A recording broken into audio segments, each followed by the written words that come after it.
Tu auras beau courir, tu auras beau te cacher, la bête sera toujours là.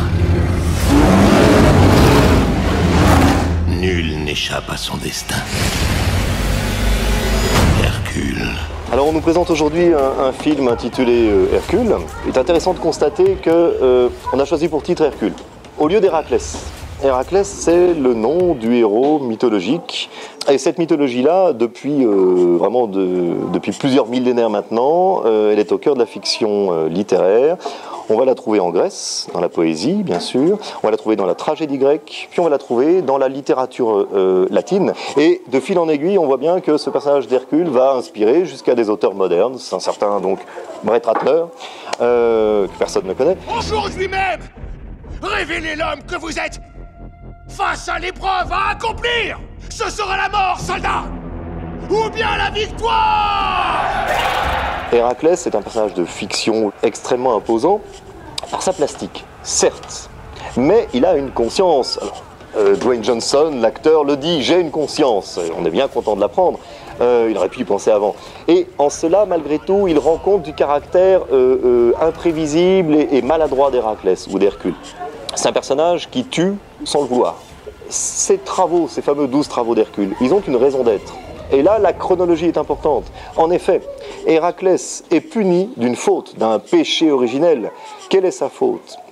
Héraclès a tué sa femme et ses enfants. Il est tenté par le suicide, il est sauvé par son ami Thésée, ça c'est la littérature, et va expier sa faute. Son châtiment, se soumettre à l'autorité du roi Eurysthée, son cousin.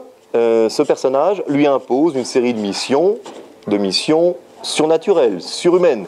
Là, évidemment, on a le cheminement contraire. Le personnage d'Hercule, donc, tue des monstres, puis tue sa femme et ses enfants. Alors, il emporte une culpabilité, c'est évident, le pauvre garçon fait des cauchemars affreux, mais ça s'arrête là.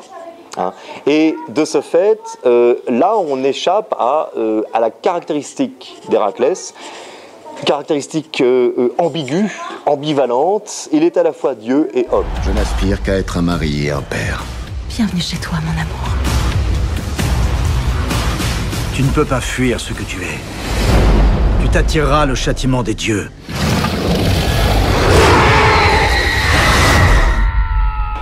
Ce film n'est pas un grand film destiné à rester, à mon avis, du point de vue cinématographique. Il y a eu d'autres grands cinéastes.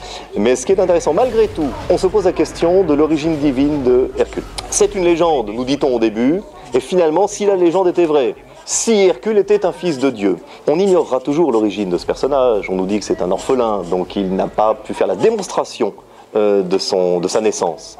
Toutefois, il est intéressant de constater que ce personnage doit faire la preuve de ses qualités, et que finalement, s'il devient un héros, ce n'est pas par sa naissance, mais par son propre mérite. Hercule forge sa propre gloire et est divinisé, finalement. Il devient un héros immortel parce qu'il l'a bien voulu et parce qu'il a agi en sorte.